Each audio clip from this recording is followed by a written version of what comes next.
Innovation has basically two sides. It has creativity and it has efficiency, okay? And almost everything we do, especially in businesses, even in education, actually focuses on one side of this equation. It focuses on efficiency, right? Trying to get more for less. Focus on answers. In schools, we don't teach children how to ask questions. We don't even teach them what a good question is. We teach them how to follow recipes, right? We teach them to be efficient because that's how our organizations run. The problem is that the world changes, okay? To be efficient is a really good idea if your world is constantly static. And in biology, the best environment for efficiency is competition, okay? But in a world that changes, you have to adapt. In fact, the most successful systems in nature are the most adaptable. They're not the most efficient, right? To give you an example, in 2010, the top 10 in-demand jobs didn't actually exist in 2004. It's not that they became more popular. They weren't even there. We had no idea what they were going to be. So imagine what's going to happen in just the next 10 years, right? So we're educating kids now, for instance, for a world that doesn't even exist. They're going to have 8 to 10 different careers through their lifetime, okay? So the future focus is not to bias everything towards creativity. Because if a bus is coming at you, you don't want to think, oh, I wonder if there's a different way I can see this, right? You want to get out of the way as fast as possible. Wisdom is being at the edge of chaos on average. It's moving back and forth across. But today we're going to focus mainly on creativity. So what is at the heart of creativity? And it's perception. Why perception? Because perception underpins everything you know, you believe, the clothes you wear, the people you fall in love with. Everything begins with perception. So to understand perception is to not only understand the brain, it's to understand what it is to be human. So we're going to talk about perception. And in thinking about it, I have one aim. It's the same aim I have in every single talk, which is I want you to know less at the end than you think you know now. All right? And I always succeed, no matter how well I do. Okay, why? Because nothing interesting begins with knowing. Anything interesting begins with doubt. It begins with not knowing. Right? And I want you to doubt at the most fundamental level, even your level of the perception of reality. So how many of you, when you woke up this morning, thought you saw the world as it really is? I think you probably all have the assumption that you're seeing the world accurately. And I'll demonstrate by asking you, do you believe in illusions? Do you believe illusions exist? Yeah, okay. So you believe that you see the world accurately. Why? Because the definition of illusion is to see the world differently from the way it really is. So if you believe in illusions, you think that sometimes you see the world differently than the way it is, which means most of the time, you're seeing the world as it really is. So we're going to do a quick test. How many of you can see the predator that's about to jump out at you? And if you haven't seen it yet, you're dead, right? So 90% of the information your brain uses to see comes from lightness. It's staring right at you, literally. So let's add 10% of the information. Yes? For those who are still haven't had their cup of coffee, there it is. Okay. So if we go back, all right.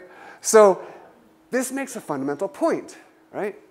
That when it comes to vision, your eyes have very little to do with what you see. I work at the Institute of Ophthalmology. They love it when I say that, right? The eyes are like the keyboard is to a computer. It's just a way to get the stuff in. It has very little to do with what you actually see. But maybe at the level of lightness, surely at the level of lightness, we see the world accurately. Because nothing's easier than seeing the intensity of light. That is our most basic visual sensation, right? If that's true, then things that are different should look different, right? And these 4 squares are, in fact, different in their intensity. This one's has less intensity than that one. They look different, right? Agreed? So it seems like we're seeing the world as it really is, which means 2 squares that are physically the same should also look the same. And they do. But what happens if we don't change those squares? We just change what surrounds them. Do they still look the same? Everyone probably sees this one as lighter than that one. Yes? This is our most basic illusion. And we don't know how it works. What it demonstrates, though, is that context is everything when it comes to seeing the world. Your brain evolved to find relationships. Your brain did not evolve to find absolutes. In fact, this is so much so that right now as you're looking at me, your eyes are actually constantly moving. You're not consciously aware of it. It's called microsaccades. They're constantly jittering. If you could stop your eyes from moving, which you can by sticking your finger right inside here and holding it there, you can do it at home with your kids.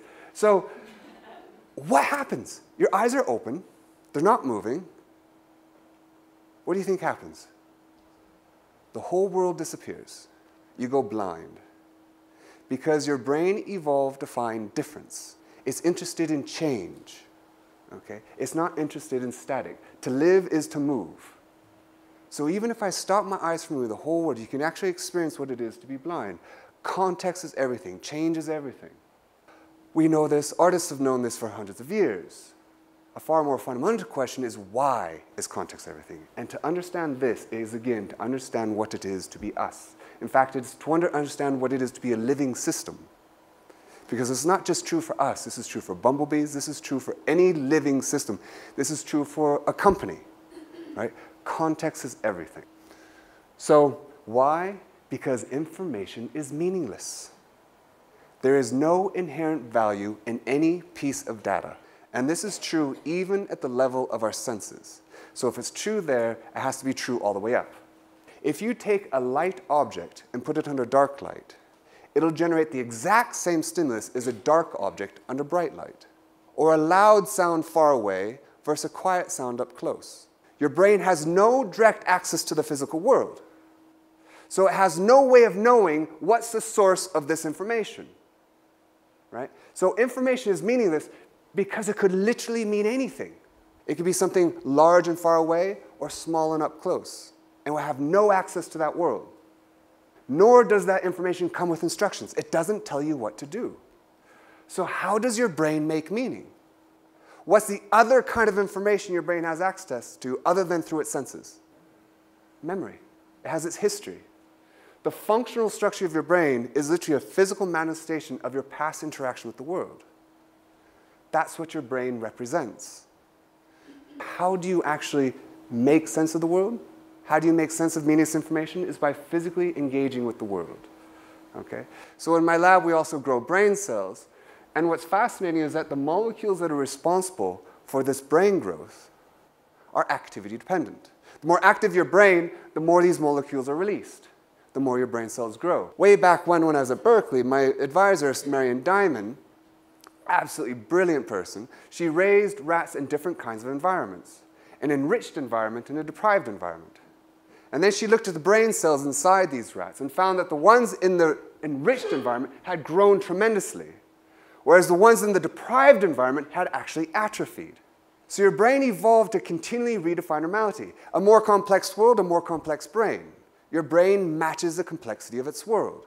What's interesting is that if she raised rats in an over-enriched environment, the brain cells look like the ones from the deprived environment. So you can actually do too much. Okay? But what's too much is relative. So I'm going to show you how quickly your brain can redefine normality by looking first at these two desert scenes. Notice that they're the same, but now I want you to stare at the dot between the red and the green. Don't look anywhere else. Just look at that dot. And we're going to do it for about 30 seconds. Okay? What's happening is your brain is learning. This is becoming its current history. It's learning that its left side of its visual field is under green light, and the right side is under red. That's becoming its new reality, which means everything you see after this will be a function of this recent history. You're also getting very sleepy. Right? Okay, now keep looking. When I tell you to, I want you to look at the dot between the desert scenes. 5, 4, 3, 2, 1. Look there. Do they still look the same? No. For some men, they will because you might be color deficient. 7% of the male population confuses red and green. Right? But now as you look around, they start going back to the way they were. Right? Because your brain is constantly redefining normality. Now this is just color. Right? And this is what your brain is constantly doing all the time. So when you open your eyes, what do you see? You can't see the world. It's physically impossible. Rather, you see a meaning that was once useful to see in the past. That's all you see. And what was once useful may no longer be useful. which is why your brain's constantly adapting. Okay? So in the next few slides, we're going to show you an example of what I mean by seeing meaning. We're going to read what you see in the next few slides. We'll do it all together, okay? Ready? 1, 2, 3. Very good. 1, 2, 3. All right. 1, 2, 3. Okay, some of you. Okay. 1, 2, 3. Okay, now class, remember the instructions. I said, read what you see. You all failed, right? There are no words there. That says, wow, reading. There's no law of physics that tells you have to put an H between that W and A. Why do you do so? Because your brain has evolved, your brain has learned to encode the statistics of co-occurring letters in English and other languages. So when you're presented with that context, you see what was useful to see in the past. You don't put an H there because it wouldn't have been useful, right? Which is why during World War II, Americans translated their codes into Navajo before they sent them across, because Navajo has a different statistical structure, right? And notice none of you read, what are you dreaming? Why? Because I had you reading. So you're primed to read it that way, right? So this is true even at the level of seeing color. You're seeing the meaning of the information on the screen now. You're not seeing the information itself. Notice you have a dark brown tile at the top and a light orange tile at the side. That is your perceptual reality. But what's your physical reality? It's that they're exactly the same. So nothing changes on the screen except in your mind. You're seeing the meaning of the information based on your history. And what's true for color is also true for form. So these two tables are the same. Agreed? No. They are. Okay? The red table is simply the green table on its side. They have the exact same dimensions, right? The only thing that differs is the angles at the corner. Again, you're seeing the meaning of the information based on your history. You don't see the information itself. And what's true for color, what's true for form, is in fact true for perception of other people. Other people are simply sources of stimuli. In fact, we're our own source of stimuli. We don't see the person. We see the meaning of the person based on our history. Okay? So what's true for color is true all the way up. And I'll show you what I mean by just watching this little video. Nice day today. I think I might, was it Alan? Alan! Al! Alan! No, I don't think you need me, you know. No. Alan! Alan! Alan! Alan! Alan! Al! Alan! Alan! Alan! Alan! Alan! Alan! Oh, that's not Alan. Steve, that's Steve. Steve! Steve! Steve! Steve! Steve! Steve! Steve! Steve! Oh, no, that's not Steve. That is Alan. Alan! Alan! Al! Alan! You can see him thinking, can't you? Right? Suddenly he has a whole different persona, right? You're projecting that onto him. That's your meaning of him based on your history. That doesn't belong to him. That's what we do to other people. Literally. Okay? So when it comes to seeing the world, we're just like this frog. And I don't mean we're similar to this frog or metaphorically like this frog. We are literally like this frog. Okay? This is virtual reality for a frog.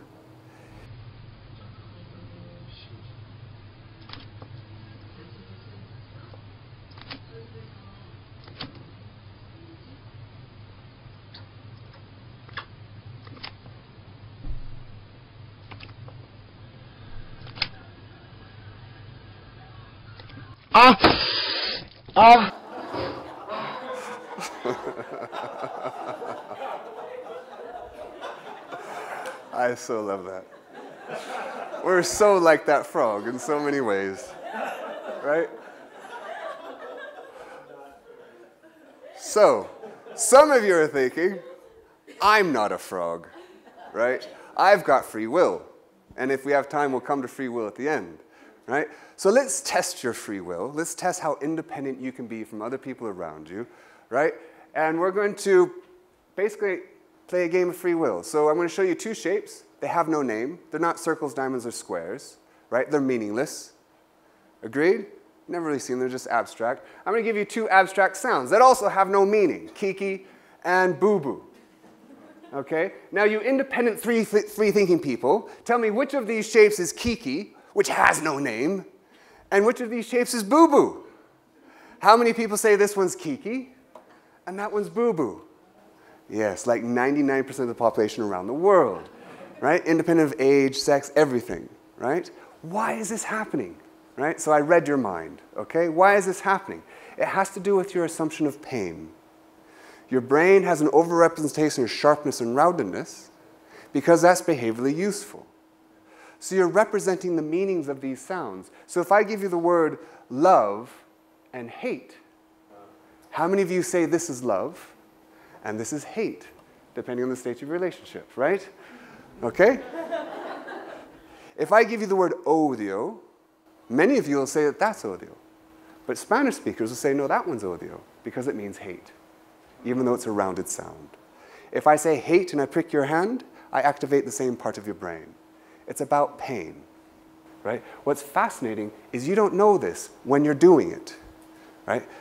Which is because most of the reasons why we do stuff, we're blind to it. And even more than this, we have a safety bias. More than a frog, we're actually biased towards safety. Our assumptions, which guide our behavior, are biased because there are more ways to die in the world than there are to stay alive. Okay? So notice this cat turns around. Happens quickly. We'll do it again. Why? Because it's better to assume that's a snake than a cucumber. Right? You can actually do this at home with your own cat. Right? And many people have. So even more than this, right? We have a cognitive bias. Our brain evolved to find evidence that confirms what we assume to be true already. Why? There's a really important reason why we do this, which is what I'm going to come to now, which is how is it possible to see differently? If everything you're doing right now is simply response grounded in your history, you have no control over what you're seeing or the decisions you make. How is it possible to see differently? And the answer is that it's a question. Seeing differently does not begin with answers, it begins with a question. All revolutions begin with a joke. You mean it could be different. What do questions actually do inside your head? If this is you, you're that red spot. What happens next? Now, all things are possible. There are only a few things that are possible given where you are now. What's next is determined by your assumptions. We call it your space of possibility, right? And we can represent the next possible according to size and proximity to where you are. If the best solution is that green dot at the top, you literally can't see it. It is not possible given your space of possibility. It falls outside your biases, your assumptions. What's possible is, say, this blue dot, right? Your brain never makes big jumps. It only ever makes small steps. And it steps to what the next most likely possible is, given your history. And the shape of this structure is determined by your biases. Your assumptions come from your history. Everything you do is a consequence of your assumptions, which are ingrained in your brain. The functional structure of your brain represents these assumptions, these biases. Which means the only way I could ever see that green dot is by moving it and putting it, making it the next possible. So how can I change from this space of possibility to that one? It's by questioning my assumptions. And that's what questions do, right? They change what's possible. I'm going to show you how basic this is, even at the level of just seeing motion. So almost all of you will see this spinning from left to right. And that's because your brain has an assumption, that you're looking down onto that central surface. I want you to change that assumption, question it, and imagine looking up at that surface. You can mentally flip it. And at some point, it'll go in the opposite direction. If you blur your eyes, blink, and look around it, sometimes it helps. So who can get it to flip? Yes? Keep looking around it. We have a literalist. Keep looking around it, okay? And every time you blink, it's going to go in the opposite direction. All you're doing is changing your assumptions. When it's flipping one way, it's impossible to see it go the other way. But as soon as you change your biases, now that becomes the next possible, and the previous one becomes impossible. And so which direction is it actually rotating? Both at the same time. How many people say it's spinning to the right? To the left? I don't care. Right? What if I were to tell you that there's no motion on the screen at all? Nothing is actually moving. It's true. Nothing's actually moving. There's no motion. Yeah, you're looking at an animation. An animation is nothing but a series of still images that are slightly different from each other. Your brain is taking those small physical differences in stationary images and perceiving the meaning of that change as motion, right? Because that's what makes sense based on its history, right? If I made those changes less consistent with your history, you would just see a flickering, okay? So your brain is taking a series of still images, seeing them move, and changing it from one direction to the other depending on what your biases are, right? Which means that when it comes to creativity, it isn't this chaotic, messy, serendipitous, mysterious process, because we never bring things together that are far apart, right? It only appears that way when other people do it, which means there's nothing creative about creativity, right? It's only creative from the outside. When someone you see pulling two things that are far apart together, for them, they sit right next to each other. It's just that their space of possibility is different, because their assumptions, their biases, their history is different. For them, they're just taking small steps. They're just changing their space of possibility around them by the questions they ask.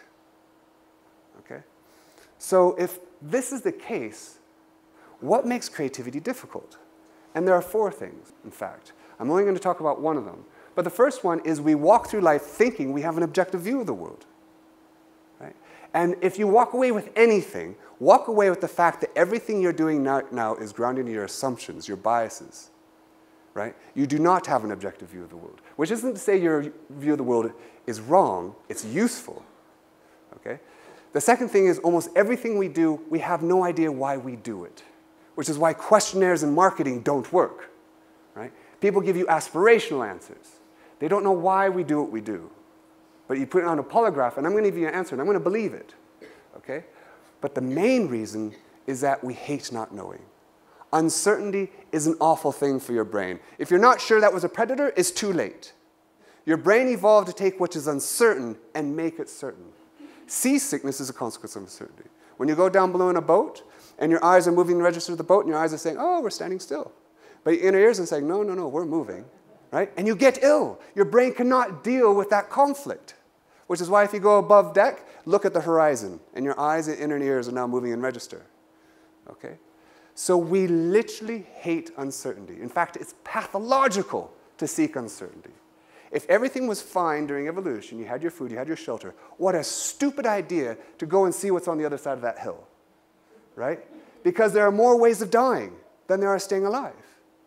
And the irony is that that's the only place we can go if we're going to do something new, is to step into uncertainty. So, because to not know was to die. So, fortunately, evolution gave us a solution. What is the one human behavior, in fact, it's not just human, where uncertainty is not just tolerated, it's sought. We actually love uncertainty in this context. It's play. Play actually evolved as a solution to uncertainty. Play is not just an activity, it's actually a way of being. It's a way of being that's defined by celebrating uncertainty, right? To not know the punchline of a joke is what makes it funny. To not know who's going to win is why the game is fun. We seek uncertainty in play, right? It encourages diversity, and this is in fact how we create diversity, and diversity is the engine of change. It's open to possibility. In fact, it creates our possibility. It's inherently cooperative, and it's intrinsically motivated. Almost everything we do in the world, we do for something else. I do A in order to gain B. The reward for play is play. Why are people out there skiing? What's the value of that? The reward of skiing is skiing, right? It's intrinsically motivated, right? It's the driver for curiosity. So, and we're not the only ones who play. The most adaptable systems in nature are the ones that play into adulthood. There's no intrinsic value in these rings other than to make them.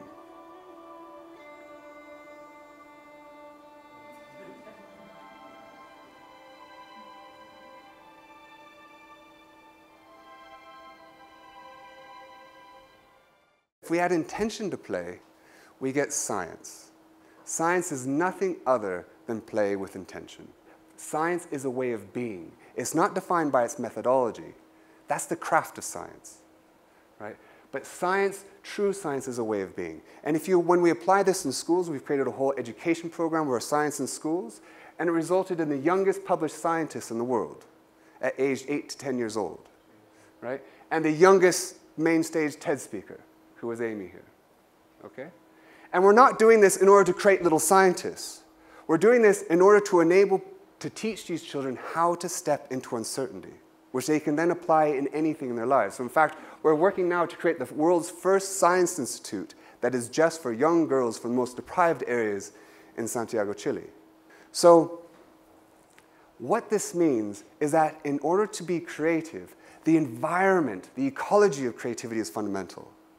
And key to that is the leader, the teacher, the head teacher, the leadership of a company, of a lab. And if you ask people what defines a good leader, you get all these descriptions, right? All of them make sense, but there are only 3 that are associated with the success of any one company. Lead by example, admit mistakes, and see quality in others. Why these 3? The first one, because play does not happen outside a space that's trusted. Right? Lead by example creates a secure, trusted space. The second is admit mistakes. That's a space that celebrates uncertainty. And thirdly, see qualities in others. That's a space that's open to diversity. So these 3 aspects of leadership are actually directly tied to creativity. And in particular, this way of being that enables. So the next greatest innovation is not going to be a technology. It's a way of being that will enable technologies and other adaptations. Which means what defines a good leader is how you lead others into uncertainty. So we'll just finish with 2 videos showing you examples of leadership. Here's one. Oh, sweet. Someone's got you. Come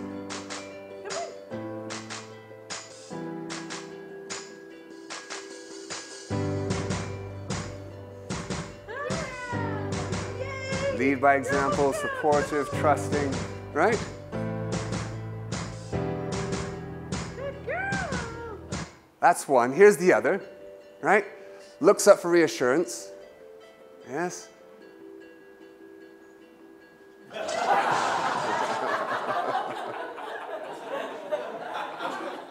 So what kind of leader are you? And the point is you have to be both, because it's being at the edge of chaos on average.